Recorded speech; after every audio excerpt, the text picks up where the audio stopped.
Attention Northwest Arkansas businesses and talent seekers. Introducing OnboardNWA.com, your hyperlocal job board crafted for our unique community. Struggling to find the perfect match for your job openings? Onboard NWA simplifies the hiring process, connecting you with the region's top talent through tailored talent matching solutions. Whether you're an employer seeking expertise or a professional looking for your next opportunity, Onboard NWA is here for you. Discover more at onboardnwa.com, and let's build the future of Northwest Arkansas together.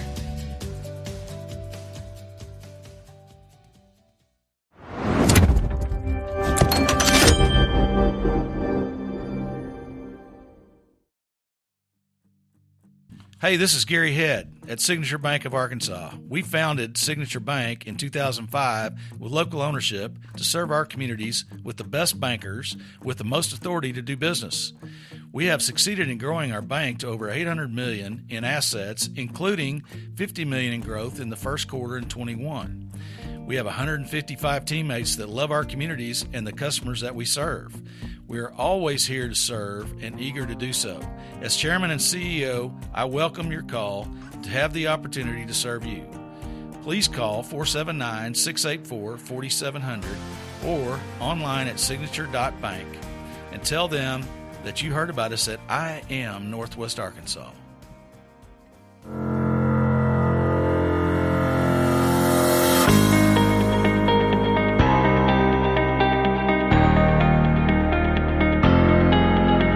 It's time for another episode of I Am Northwest Arkansas, the podcast covering the intersection of business, culture, entrepreneurship, and life in general here in the Ozarks.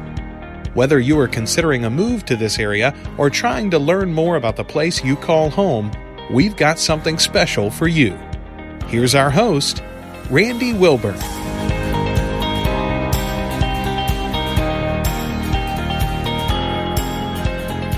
Hey folks, and welcome to another episode of I Am Northwest Arkansas. I'm your host, Randy Wilburn, and I'm excited to be with you today. We have a special episode. Today we are focusing on, we always talk about the intersection of business, culture, entrepreneurship, and life here in the Ozarks. Today we're going to be talking about business and most importantly, entrepreneurship. I know that a lot of us have been going stir crazy in our homes, trying to figure out what our next steps are, what we're going to do, how we're going to make this pandemic pivot, whatever that is. And I think it's really exciting that I got a chance to connect with some good friends of mine. Actually, one couple I knew because they went to my church and we always stayed in contact. And when I found out that they had a business and they were doing this all under my nose and I had no idea, I was like, how dare you guys not tell me about this great business? And so this couple, her husband, and you're going to hear from her in a second, but her husband, Garrett Peters, came to me and said, man, I would love to share our story once we get some things going. And so we had been going back and forth for about a month and a half, and I wanted to hear all about this company, Duncan Stone.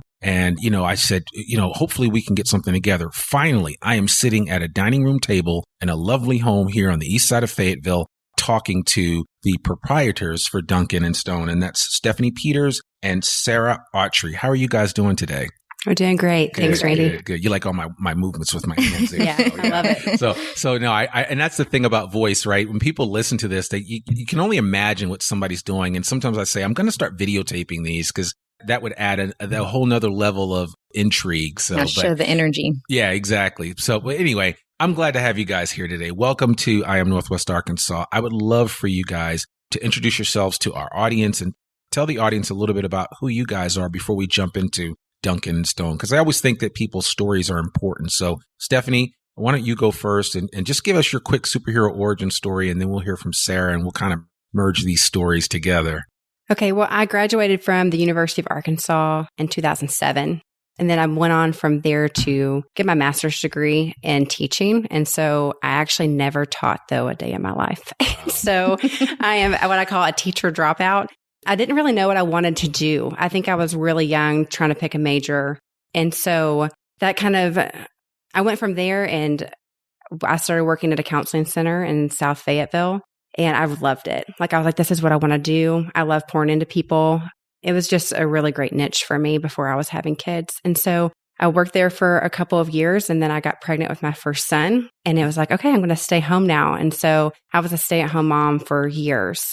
And so during that time, I was working full time at my house. But at the same time, I had a niche, and I always was dreaming and sketching on paper and thinking of new products that I wanted to do or launch. And I would like fiddle with different things, trying to figure out what would that product be if we were going to launch a brand. And so I always told my husband, like, I want us to do this together. I would love to be in business together.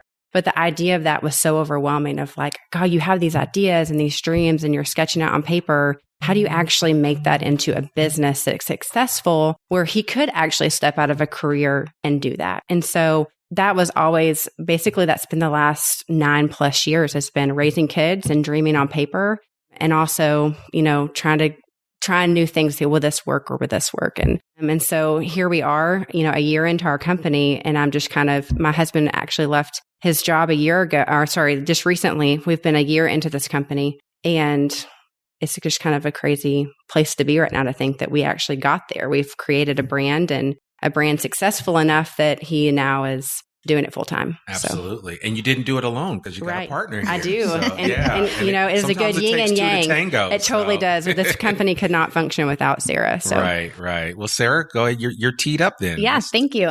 So I moved to Northwest Arkansas in 2005 to attend the University of Arkansas. I also got an education degree and then an education master's, and I also never taught a day in my life. Are like twins. I mean, it was like we didn't know each other in college, but we were running this parallel path. I know. And then we actually met. I got a job at the same counseling center, and that's where we met. So we kind of bonded immediately over, how much we had put into our teaching degrees and then never used them, but loved working with people in the counseling center.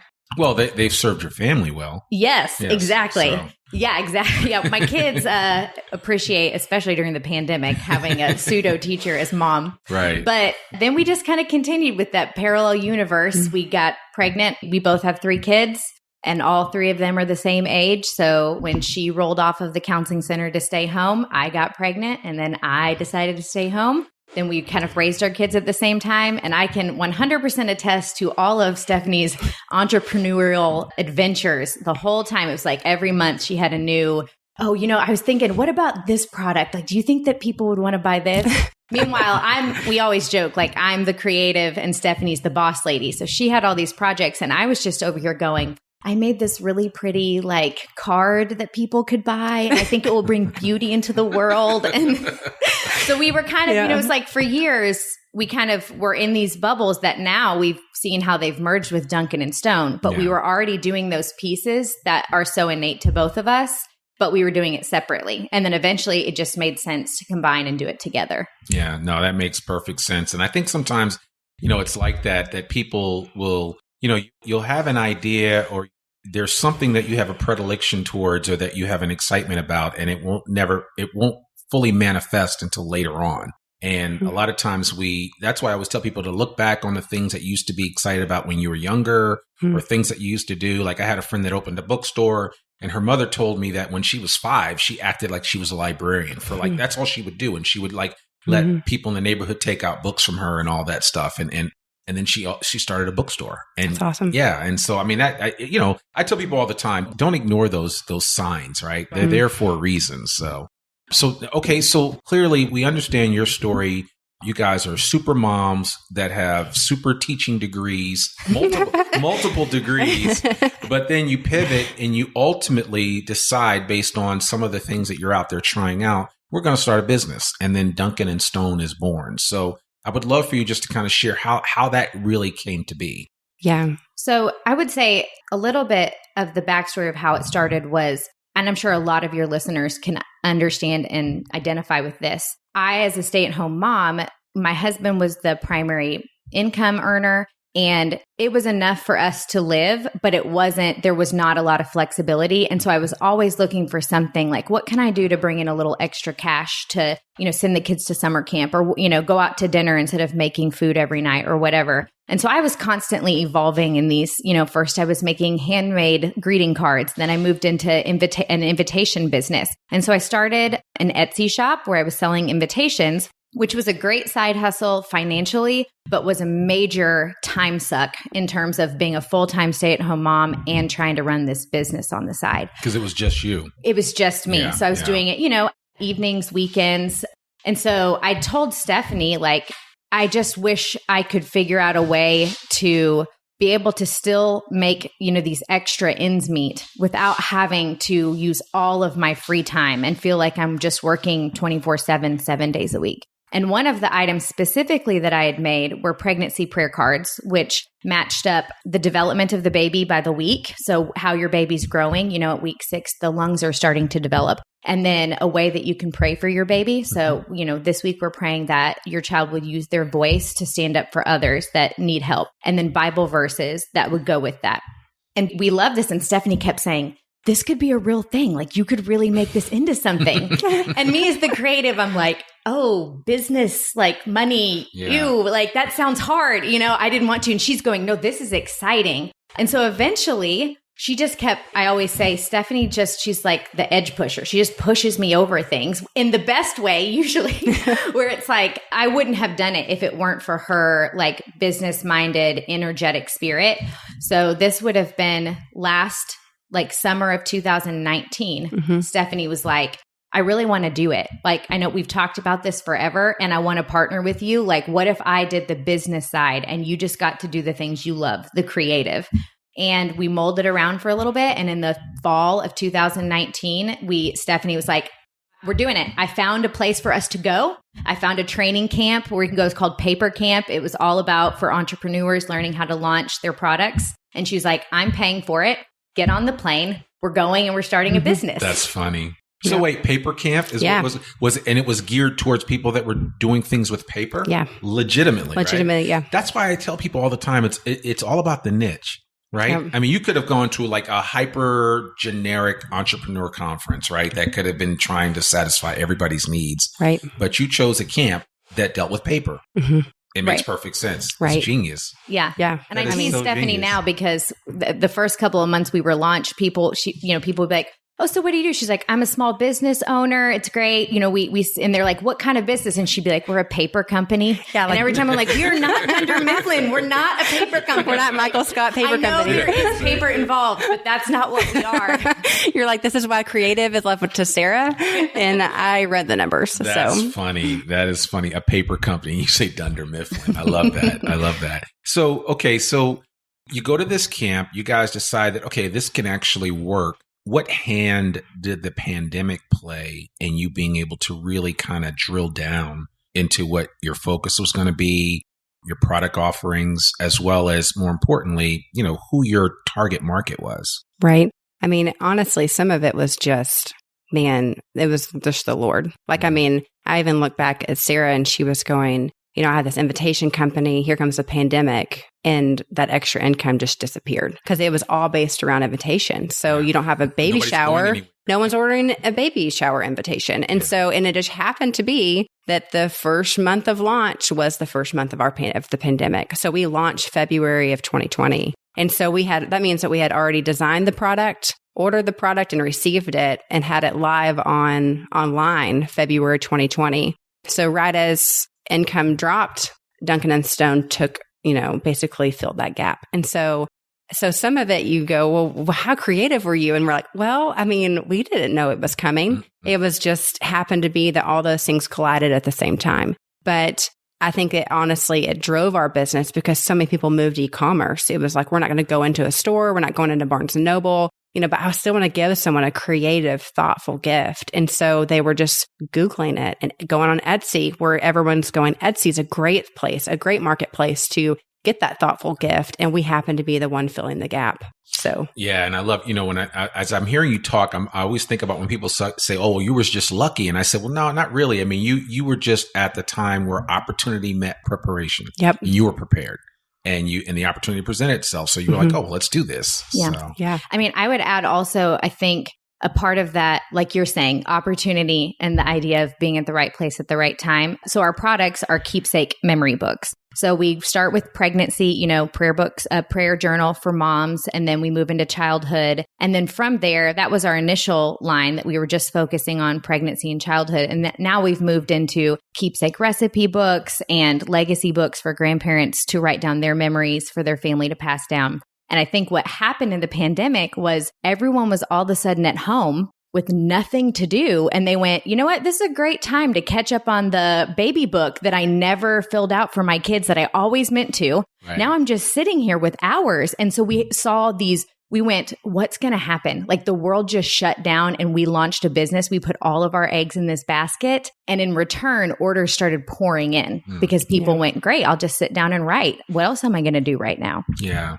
And it's funny because I know that I've studied different niches and I know that there's a huge scrapbooking community, like they have their own podcast. They have, you name it, they have it. And so have you been able to kind of tap into that group?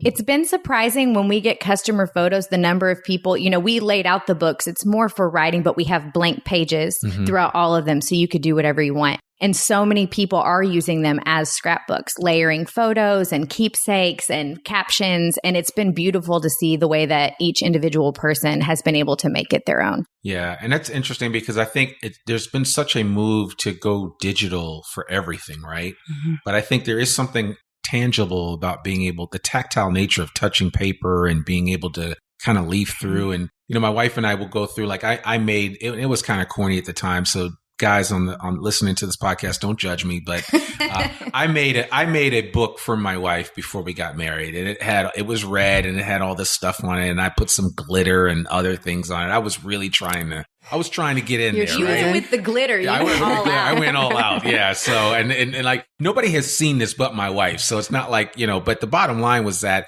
really made a difference. But I know we had been going through and cleaning out some things because that's what you do when you're in a pandemic is that you purge everything that you have that you need to get rid of. And so we were just looking at this book and we were like, wow. And it just brought back so many memories. And it was really powerful from that nature. And I don't know that you always get that. Some of you guys, if you're on Facebook, you get those Facebook photos that will remind you 7 years ago today, this is that. Like, so we see some of like my youngest son and we're like, oh my God, he was so cute back then, or any of my kids. And I'm just like, I remember those days. And that's why I always tell people that with kids, don't blink as they grow up so fast. But these books, there's something about having something tangible that you can touch and see and even smell. And I don't know. It definitely, I think in my mind, it stands the test of time. So 100%. I agree. We wanted to be able to share stories from generation to generation, but more than just hearing the story, like there's something so tangible and sentimental about seeing someone's handwriting. Yeah. So like the legacy journal, my grandparents died before I was old enough to realize I wanted to know their stories, before I got to adulthood. Sure. But I now have love letters that they wrote to each other, and looking at their handwriting and going, man, what if I had a whole book that wrote out their whole life story in their penmanship? How beautiful would that be? Yeah. Well, you got me thinking about The Notebook, right? Yeah. I could see that. That was such a great movie. And I don't cry at movies that often, but you start to get that emotional context. And I was sitting somewhere just listening to the story of the power of words and why words matter so much, and how, it's a shame that sometimes from generation to generation that those words and ideas and thoughts and experiences aren't transferred from one to the next. And so you guys with Duncan and Stone are allowing people to do that in a very unique way. So yeah, I love that. Yeah. So tell me, what have been some of the biggest challenges that you face? Because I know that business is not easy, and I don't want to because when I sit down, especially with, and I was telling you guys this off the air, but when I meet with entrepreneurial folks here in Northwest Arkansas, I love for them to kind of share the good and the bad, because I don't want people to think that, oh, you can just step out like you guys just did and all of a sudden everything's going to be hunky dory and people can quit their jobs and all that. Sometimes it takes a while. But what have you guys learned in this last year that has really like set you up for success? And what was one of the hardest things that you dealt with? And what was something that you thought was going to be difficult, but it actually really wasn't? So I was touching on what you just said. I think the first lesson that we learned and are still working on is the idea of work-life balance. When you're an entrepreneur, but that's not your primary job, like you just said, you can't just go, hey, I had an idea, I'm going to leave all of my other responsibilities behind and just focus on this. Both of our husbands work full-time at their jobs and they've helped out with the business. And then Stephanie and I were full-time stay-at-home moms. So there were a lot of after-work hours and a lot of double-time hustle. And so figuring out, prioritizing within work the things that have to happen now and the things are like, we would love to do these, but they need to be shelved because we have to have some time off if we're going to be healthy and not burn out. That was for sure one of the big things I feel like we learned in our first year. What do you think, Steph? Yeah, I think that there's several different things. We learned through a lot of failure, like a lot of mistakes that we made where we were just going, man, hindsight 2020, we would have done that a lot differently. Like, we're just going to be like, we have to have this product finished and sent off to the printer. You're going to tell about Dear Daughter? Dear Daughter, yeah. And so, like we were really excited about this new childhood keepsake journal that we had made for this. Anyway, so we got to print, we sent it off. Man, this is going to be amazing. We got the copies back. They're titled Dear Son and Dear Daughter, depending on your gender. And so we got them in, the early shipments in, and we're like, we love them. And then we got the bulk in, and we started, Sarah sent me a picture. I was like, what's wrong with this? And I was like, I don't know. It looks great to me. And she's of the spine of the journal. And Dear Daughter was spelled wrong. It is spelled Dear Daughter. And we have 1,000 copies coming in that is not right. Wow. And so, where you just do things where you're like, get really excited and you jump the gun and you pull the trigger really fast without sitting down and going, we should really think through that before we just and we thought that we did. And we obviously. It was just a proof that you Just missed. a proof, yeah. that we just had looked over the spine. And so now we have 1,000 pink and if anybody cream. wants to buy a discounted Dear Daughter, you can email Garrett at DuncanStone.com. Or if you have a child named Daughter. Yeah, exactly. Yeah, you can go ahead and buy that one. Exactly. Keep that for buy all of them. Man, that's We'll funny. give them to you. Yeah, and I think those are all growing pains, right? I mean, you just kind of deal with it and move on. So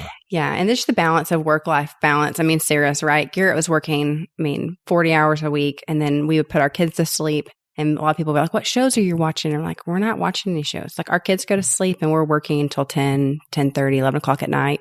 And that was just a season. I mean, there's a season for everything, but there's just certain seasons you have to put your head down and go after it, but at the same time, you have to be really careful on not burning out. And so it was just a really fine balance. And so it was around Christmas time, this past Christmas, we came back out of Christmas break, and I just saw how stressed he was, like Garrett was, from working a job and a half. And we're like, something's got to give. And so anyways, that's kind of where we landed, where we currently are. Right. And then he left his job to focus more with you guys. And so I understand that your garage has kind of become kind of de facto warehouse. Yeah. Right. So you can't park your cars there probably. We have we have a storage facility that we keep all of our journals. Yeah. So he's constantly running to the storage facility, grab more boxes. Right. Yeah. But we're fulfilling out of the garage. I got you. Yeah. And that's something to be said for that. I know, I met the people that created Boom Chicka Pop. Popcorn company that sold, he sold it for like, I don't know, $400 or $300 million ultimately. But the way he started it was literally by buying a popcorn maker and putting it in his garage and making kettle corn and taking it to events. That's awesome. Best businesses are garage based. Yeah, exactly. Yeah. So there's something to be said about building something out of the garage. Of course, we know about HP, Apple. Technically, Steve Jobs was in his parents' garage when he and Woz built the first Apple computer. So there is something special about that. And like they say, you don't despise small beginnings because they lead to big things ultimately, especially if you put it in. So what is next for Duncan and Stone? What are you guys hoping to? Now that we're hopefully coming out of this pandemic soon. I still feel like we've got, at the time of recording this, we're in early March of 2021. And, no matter when you're listening to this, hopefully we'll be out of the pandemic by the end of this year. But what do you think you're going to be able to do differently now that things are starting to loosen up as far as that's concerned? Yeah. I think where we're currently heading is trying to figure out how to tap into social media, influencers, like how we can market differently. And so it's just a whole learning curve right now. Like, we're just babies walking into a whole nother world of the influencer world, how to partner with them. And so we're currently working on some deals with some influencers. And so we're just trying to get our feet wet. Yeah. Navigating that, it's a learning curve on trying to figure out how to balance your inventory and just making sure that you're doing it the right way. So, yeah. And I think it is. You bring up a good point about influencers, which even just 10, 15 years ago wasn't a thought, right? Before it was like, I don't know. Are we going to get some press or something? Now it's like, well, all these women or these people, talk about paper or they talk about this or that, and they have audiences of the kind of quote unquote avatar client that we'd like to connect with. Right. So we want them to talk about our product. Right. Yeah. And that's a newer thing with regard to businesses. And I think a lot of that is predicated on the point of trying to build relationships with people, because those relationships can open up doors that maybe you can't open yourself, but they know people that, and in this case, those people that they know are the people that they are connected with through social media. And, they have big platforms and you're able to leverage that individual's platform to share what Duncan and Stone is doing. So, right. So that's our goal. So we're just trying to figure out, it's literally like we're babies learning how to swim. And that's fine. And then that's fine. It's like we're year one and we're just moving into year two. And so it's just constantly going to be a learning curve on growth and figuring things out. So it actually makes it really fun. It keeps it exciting for me. I love learning new things and having to figure out and navigate that new trajectory that we're going on. So, yeah.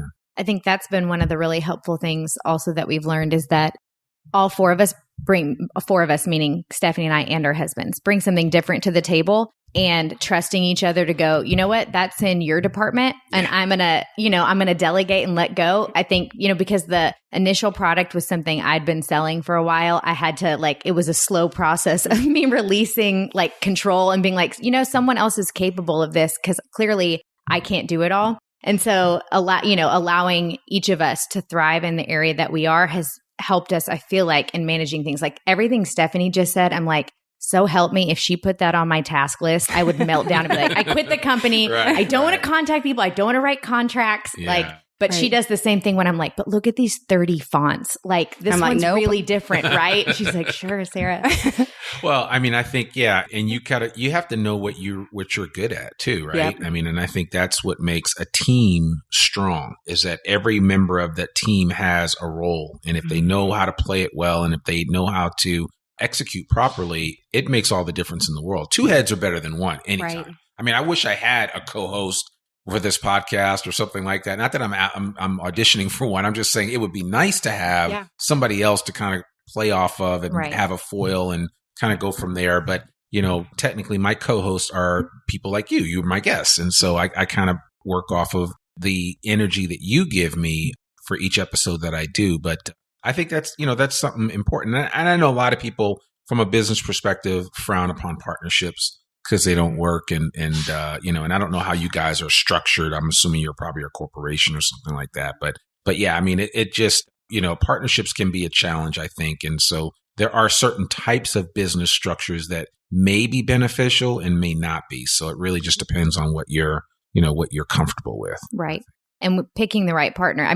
I don't know that we would have done it if we hadn't been so yin and yang. We knew we're not probably going to cross over a lot in terms of our task because we're so different. And before we started, we had multiple, really long sit downs. What would this look like? How do we keep friendship and business cohesive? And I know that doesn't work for a lot of people, but I think because of our personalities and how we do bring such different things to the table, it did end up being a really good partnership for us. Right. And it helped too that we had already worked together for a couple of years. So we knew kind of what that balance could look like. And that we knew that we had already seen it play out once before, where we go, man, we always joked raising kids. We're always, it's so fun if we got to work together again. Yeah. Let's just figure that out. That would be really great because we really saw for those several years that we were together working to go, this actually balances really well.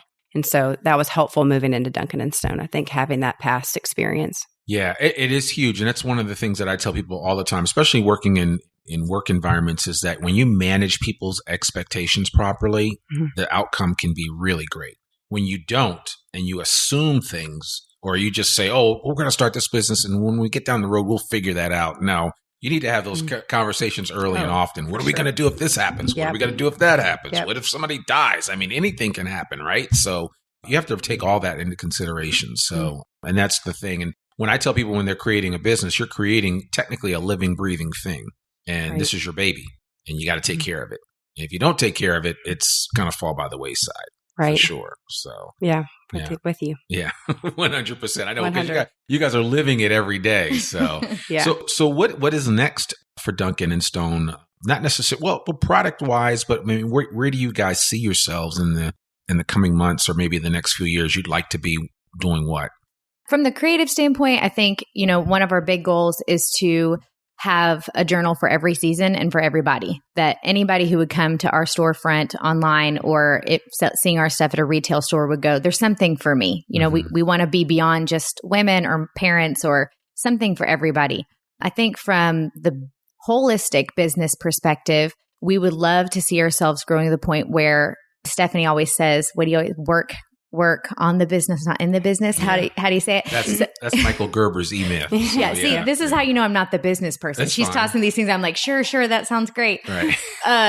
But go ahead, Stephanie, you talk more about that because that's something you're really passionate about. Yeah. So, I mean, working on the business instead of in the business, where I'm right now trying to figure out a way to be like, Garrett, I mean, you're working full time on this. And I'm going, it's great that you're a fulfillment team. Like, he is the one grinding in our garage, touching every single package, which I'm like, this is wonderful. But at the same time, you're working in the business and not on the business. He has wonderful skill sets. He's worked in the vendor world now or he did previously for 8+ years and has amazing experience to be able to really grow Duncan Stone to another level that Sarah and I couldn't actually do. And so we're trying to figure out now, like, how do we actually offboard the fulfillment and touching every single product? And so that's where we're kind of heading right now. We're working, trying to figure out what fulfillment team can be that for us, moving it into a warehouse and letting somebody else fulfill our packages so we can really focus on growing our brand. I would love to see in the next year us have 100 different influencers that are posting for us and that we're in 100+ boutique stores. I don't really know that we're quite ready to move into a bigger retail market. Maybe we're starting to kind of work with Mardel's. And so we have some retailers, but not necessarily like huge big box like Walmart or a Target. Right. And so we're just trying to figure out where would we actually fit in those spaces, like walking the stores, going practically where would our product live in this store and then in this space. And so, but we really see our bread and butter being the boutique stores and being like a high-end, giftable item. Yeah. And so we want to make sure not just kind of stay on our track and not be everything for everybody, going here's our niche. We know our target market. We want to stay in that target market. And so we would love to really see our website grow. It's one of the things that we've seen a lot of growth in our website, but we would really love to see that grow a lot bigger than it currently is. And so we're kind of shaping that right now. Yeah, no, I love that. And were you going to say something? Well, I was just going to say one of the best pieces of advice that we were given as young entrepreneurs in a young company was it's okay to go at a slow pace and don't outrun yourself. Like, don't get so far ahead on such exciting ideas that you're actually in over your head. So I think part of our planning has been, what are we actually capable of so that we don't either oversell or overwork or overpromise and underdeliver, that we never wanted to do that. And what was like your biggest takeaway from Paper Camp? I knew she's going to answer this, so I looked over to her because it was a lot more creative. There was a lot of artists there, which I thrived on. Yeah. I was like, every night I was like, Stephanie, they get me. Like, look at them, they're all. And she's like, yeah, things. I think it helped us a lot to figure out how to get a branding voice. What's going to make us unique? I would for sure say that to any other people who are thinking about launching something. Like, if you're just copying what someone else is already doing, you're already behind because they're already doing it and they've been doing it longer than you. So making sure that you're doing something unique. So going to Paper Camp and seeing the unique voices of all the other artists that were there who were also launching things, I think it was a huge confidence boost for us to go, wow, like everyone we showed it to was like, I've never seen anything like this. And this is coming from people working in our industry. Yeah. So that was a huge pointing in the right direction of we're really doing this. And then I think at the time we weren't ready for wholesale, but it taught us a lot about wholesale because we knew nothing about wholesale. And we launched our wholesale arm of the company this spring. And so I feel like that really prepared us, just even in the language and how the industry works within wholesale, to go in knowing like this is industry standard and we are on par and we can come in even though we've never done it before and feel like we have at least a toe in the water of like this professional field and how to talk to these people. Yeah. Interesting. So that camp was more focused on the creative side than it was the actual business side? It was 2.5 days of just waterfall. Yeah. I mean, it was marketing. A little bit of everything. I mean, everything. Anything that basically a business you need for a business, they touched on it on some level. Sure. So, and you probably made some good contacts while you were there. I mean, one of the biggest things that happened was us just having peer review time. like in someone saying, here's our product, poke some holes in it and give us some, constructive feedback. It's great that you love it, but what do you not like about it? Right. Because that was super helpful. There was one girl at our table who that's what she did was like create journals. Like she had gone to school to be like, whenever you touch this journal, like how does it make you feel from the texture and the smell and the, and it was just like, we had never even thought about that before. Like that was bindings and paperweight. And right. And it was just like, mind explosion to be like, oh, we could totally revamp this and make it the same content with a different, with a lasting finish. Sure. Yeah. I mean, it's a lot of times people don't realize the nuance that goes on behind the scenes of a business. Right. And you think, oh, well, that's just paper or that's just a book, but there's so much more to it. Yeah. There is so much more to it. So, well, that's exciting for you guys. So now when is your husband going to, Sarah, quit his job? That's a great question. I always joke with him now. He's a pastor. And so I'm always like, now I'm about to be the breadwinner and you can come work for me after all these years of me being the side hustle. Now you can be the side hustle.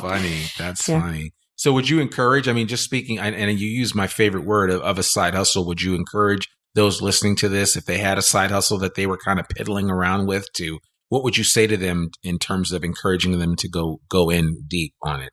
I think the first thing is at some point you're going to have to make a bold move.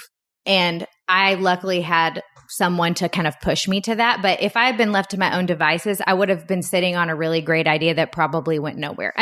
Besides my tiny little corner of Etsy internet, I wouldn't have ever thought of mass producing or pursuing that. And so Stephanie came along and she said, we're going to make a bold move. We're going to invest. We're going to find someone who can print these and distribute them. And then I think Garrett, Stephanie's husband, has been so great about making us celebrate every little win, because there have been so many like setbacks and fumbles and learning curves. Like that's going to be everybody launching a business. But Garrett's been so intentional about going, hey, when really good things happen, we're going to celebrate, because then when we get to the next hard thing, it doesn't feel like we've just been in a series of losses. We've made sure to celebrate our wins as those have happened as well. Yeah, you have to celebrate the victories. And I would tell anybody listening to this podcast, if your guys are those of you that are listening are getting motivated by what Stephanie and Sarah are saying, and you're sitting there like, yeah, I need to start focusing on this little side hustle that I have. You should get it going, because I think there's so many businesses that are being created right here in Northwest Arkansas that are finding success and that are growing. I think I've had a gentleman named Andrew Gibbs Dabney on, and he created a thing called Lives In. It sounds like how I said it, Lives In, but it's a design. He designs clothing, and he used to work with Fayetteville Chill. And his clothing, I'm actually wearing his pants right now. Shout out to you, Andrew. But his pants are some of the most comfortable pants I've ever worn. Mm-hmm. And I can wear them riding my bike. I can wear them on a hike. I can wear them doing a podcast. Mm-hmm. Yeah. And he literally lives right down the road from you guys. So that's what's so funny. And it's so, I just think that Northwest Arkansas is kind of a very fertile ground for entrepreneurship, for business development. There's a lot of people here that have had a lot of success that you can pull on for advice and help. I'm sure you guys have gotten advice from people in the community that have seen what you're doing and have said, hey, if I can help in any way, And the other thing too that I like about this area is that it's people are more about collaboration and not about competition. Right. I would agree, especially as we've started into wholesale. That's something that I found to be really unique and encouraging about Northwest Arkansas is other small businesses want to come alongside us, promote us, to encourage us. Like it's not a competitive market in terms of small businesses cutting each other down. Right. And local shops, they're like, we love this. We love that you're local. We want you to be in. That's been really special. That's a great point. I would say too, another thing that you could do, I was circling back around to the question on, what would you do if you had this idea or this, thing that you've been doing a side hustle, you want to grow it. Mm-hmm. I would say researching the market. That was one of the things that I did pretty extensively at night. I would sit down with the program and I ran all the stats on, well, who else is doing this and how well are they selling? And we had a program called Jungle Scout, and I was, researching, all of Amazon to figure out, okay, in this baby market or in this giftable journal items, like how are they selling? What's selling well? What isn't selling well? Walking the stores and looking to see like what kind of competition's out there. I would do that with anything that you're doing a side hustle on to really see, is the need there? And then where is the need? And then how to fill that gap. Yeah. Market research is huge. Right. And then the thing is, nowadays you can do it. Like, I know Jungle Scout because my wife used to use it when she did fulfillment by Amazon. And Jungle Scout's a really good tool to use. And it's the same way you tell people, oh, well, you should use some type of SEO keyword search tool to search keywords that are related to the business that you're doing. So you can find out what people are searching for to find the things that you're selling or the idea that you're talking about or whatever it is. And it's just a little bit of time and effort behind a keyboard and a computer will take you a long way and will really prepare you for, answering those questions. Well, it just gives you the confidence to step out to know there is a need there and I can help fill that need. Exactly. And so, because if you don't have that, then it really gave us the confidence to step forward and be like, wow, like I didn't realize that particular journal was selling, $20,000 a month on Amazon. That's crazy. Yeah. Who would have thought that, look at the graphics, we could totally make better graphics than that, so. Yeah. My buddy, John Lee Dumas, he did Entrepreneur on Fire. He was like the first guy that, he's not my buddy. I mean, I just know him, know him, but he was the first guy to do like a daily podcast for several years. And it was called Entrepreneur on Fire was the name of the podcast. And he still does a variation of it. It's called EO Fire now, but he created this thing called the Freedom Journal, and it was for small business owners. And he has sold a couple $1 million worth of this Freedom Journal.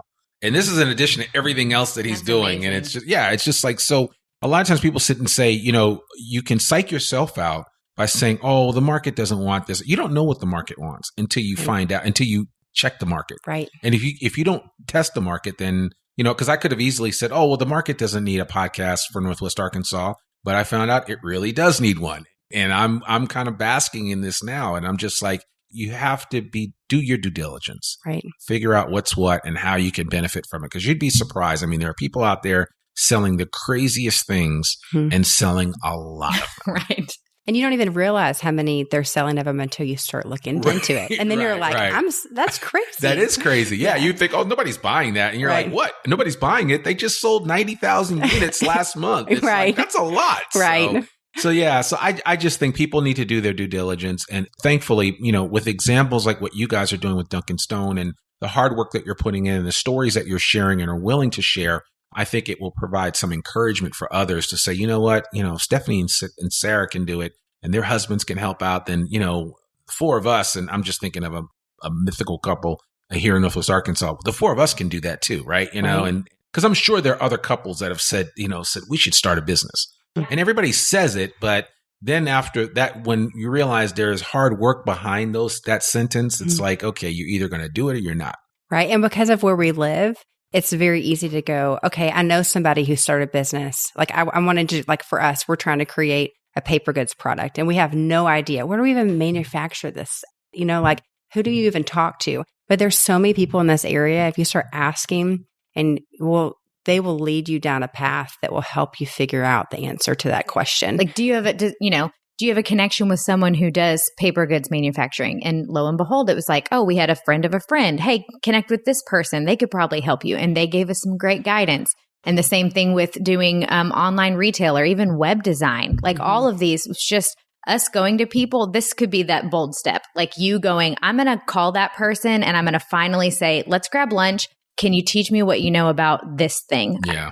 Or just push you in a direction that will help you get to the answer. Yeah. Because you're a couple steps away from getting the answer in the area that we live in because there are so many, there's so many different people with so many different resources. Exactly. Yeah. No, without a doubt. So yeah, you guys got me excited because I think it's just needed. And that's why I like telling these stories, these business and entrepreneurship stories, because it does encourage other people to get out of the shallow end and dive into the deep end. It is deep and it might be cold, but it's all good. You'll be fine. So, right. Yeah, you'll be fine. So as we close out, what's the easiest way for people to connect with you guys at Duncan and Stone, and give us the website address?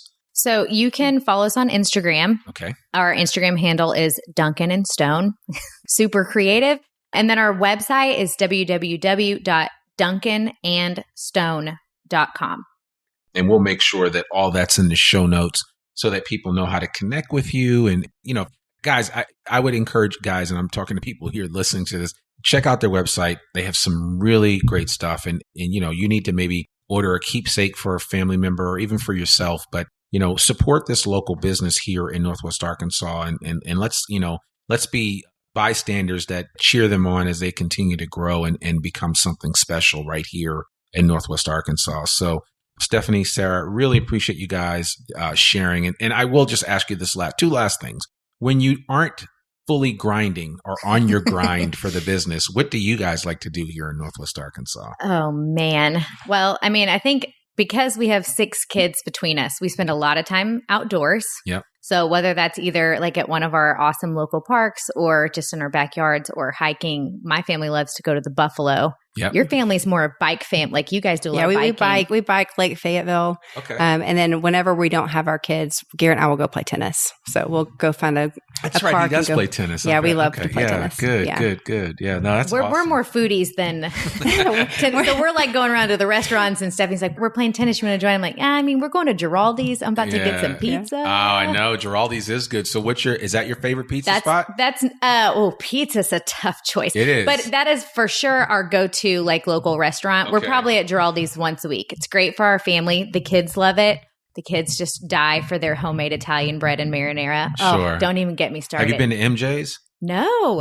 in Are you Springdale? about to challenge me with Yeah. my Ooh, I'm in. I love it. Let's try it out. Miles James who used to have the, I forget the name of his hyper fine restaurant that James on the Mill. Oh, yeah. So he has a place called MJ's. So it's, and I think he's trying to franchise it or create several locations, but it's right there in Springdale, right next to the liquor store off of, I don't know what exit that is off of 49, but MJ's Pizza is out of this world. Okay. I'm about to clear my calendar tonight. I would to definitely MJ's. recommend MJ's. Awesome. And there's so many others. Any other restaurant you want to throw out there? I mean, Wright's Barbecue. Oh, We were waiting Wright's for the Barbecue.